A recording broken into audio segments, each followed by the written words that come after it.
बहुत पहले से ही भारत में हजारों लोग भूत पिशाच पर विश्वास करते हैं और वैसे भी जब आप ऐसी जगहों पर जाते हैं तो वहां जाकर आपको डर लगने ही लगता है, जैसे कि कोई पीछे से आवाज दे रहा हो या अचानक आपके कान के पीछे से हवा निकल गई हो।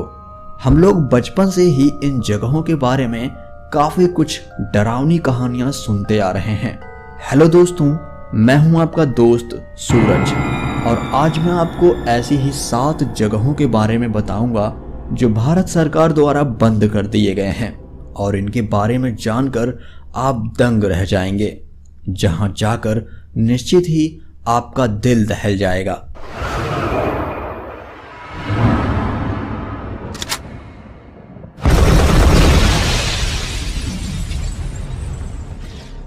GP block, Meerut, Uttar Pradesh.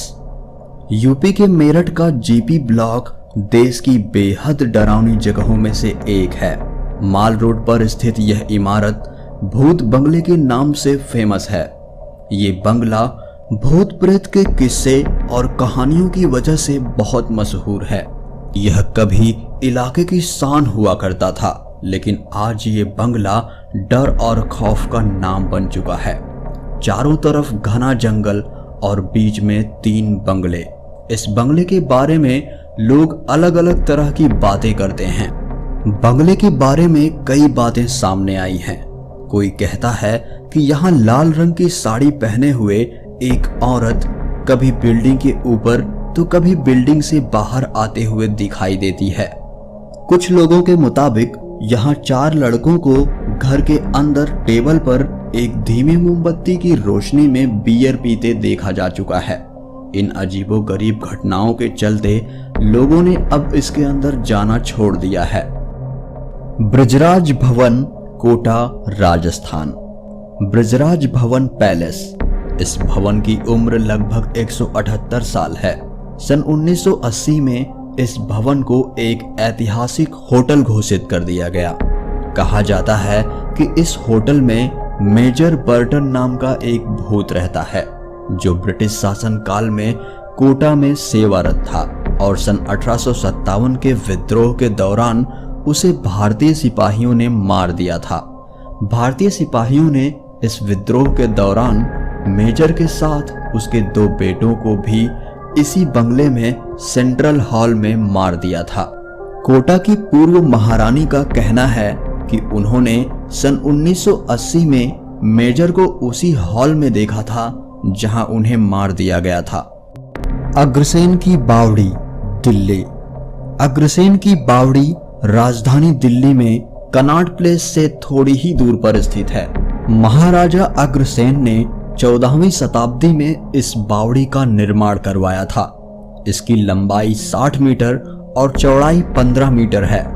इस प्राचीन स्मारक को भारतीय पुरातत्व सर्वेक्षण ASI का संरक्षण प्राप्त है।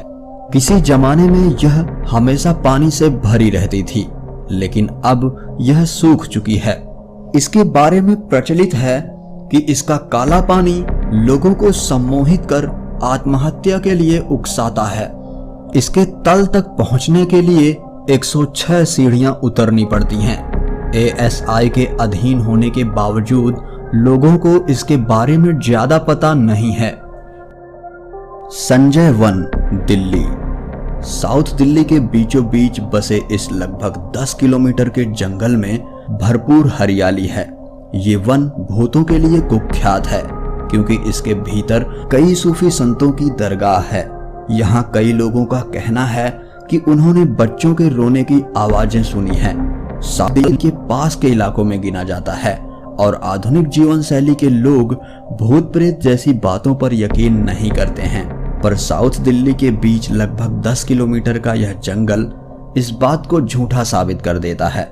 असल में यह वन भूतिया कहलाता है। यहाँ कई प्रकार की दरगाह और छोटे मोटे कब्रिस्तान हैं। स्थानीय लोगों का कहना है कि यहाँ कभी कभी छोटे बच्चों या औरतों के रोने की आवाजें सुनी जा सकती हैं।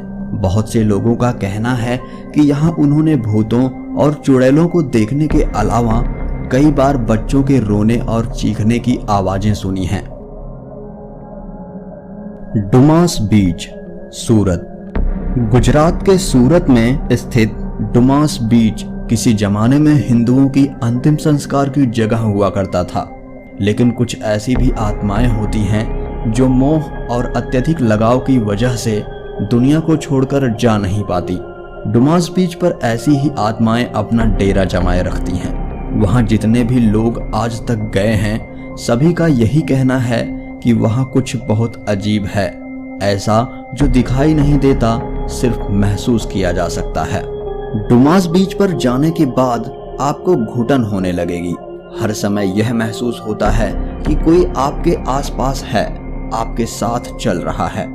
बहुत से पर्यटकों का तो यह कहना है कि वो जब डुमास बीच पर गए तो किसी ने उनके कान में आगे ना जाने की बात कही। उन्हें चेतावनी दी गई कि वे आगे ना जाएं और जहां से आए हैं वहां वापस चले जाएं। स्थानीय लोगों के अनुसार रात के समय इस बीच पर जाना पूरी तरह मना है, क्योंकि जितने भी लोग रात के समय यहां गए हैं उनमें से कोई भी वापस नहीं आया है। भानगढ़ का किला, अलवर, राजस्थान। भानगढ़ फोर्ट राजस्थान के अलवर जिले में स्थित है। यह भारत का टॉप मोस्ट हॉन्टेड प्लेस है। इसे आम बोलचाल की भाषा में भूतों का भानगढ़ कहा जाता है। इस बारे में रोचक कहानी है कि 16वीं शताब्दी में भानगढ़ बसता है। 300 सालों तक भानगढ़ खूब फलता फूलता है। फिर यहाँ की एक सुंदर राजकुमारी रत्नावती पर काले जादू में महारथ तांत्रिक सिंधु सेवदा आसक्त हो जाता है। वो राजकुमारी को वश में करने के लिए काला जादू करता है, पर खुद ही उसका शिकार होकर मर जाता है। पर मरने से पहले भानगढ़ को बर्बादी का श्राप दे जाता है और संयोग से उसके 1 महीने बाद ही पड़ोसी राज्य अजबगढ़ से लड़ाई में राजकुमारी सहित सारे भानगढ़ वासी मारे जाते हैं और भानगढ़ वीरान हो जाता है। तब से वीरान हुआ भानगढ़ आज तक वीरान है और कहते हैं कि उस लड़ाई में मारे गए लोगों के भूत आज भी रात को भानगढ़ के किले में भटकते हैं। सरकार ने पर्यटकों को यहां अंधेरा होने से पहले चले जाने की चेतावनी जारी कर रखी है। लोगों का मानना है कि आज भी उस तांत्रिक की आत्मा वहीं भटकती रहती है। शनिवार वाड़ा किला, पुणे। जब पश्चिम भारतीय प्रांत पर पेशवाओं का अधिकार था, उस समय पेशवाओं के उत्तराधिकारी नारायण नामक बालक की उसके चाचा के आदेशानुसार हत्या करवा दी गई थी। अपनी जान बचाने के लिए नारायण पूरे महल में घूमता रहा, लेकिन फिर भी उसके हत्यारों ने उसे ढूंढकर मार दिया। वह अपने चाचा को आवाज लगाता रहा, पर कोई उसकी मदद के लिए नहीं आया। स्थानीय लोगों ने आज भी कई बार उसकी कराहने की आवाजें सुनी हैं। चांदनी रात में वह जगह और अधिक भयानक हो जाती है। लोगों का कहना है कि चांदनी रात में उन्हें नारायण की चीखने की आवाजें सुनाई देती हैं। काका मला वाचवा, मतलब चाचा मुझे बचाइए, इस तरह की आवाजें सुनाई देती हैं। दोस्तों, आज का एपिसोड यहीं समाप्त होता है। अगर आपको यह वीडियो अच्छा लगा हो तो प्लीज इसे लाइक और शेयर करें। फिर मिलेंगे एक नए एपिसोड में।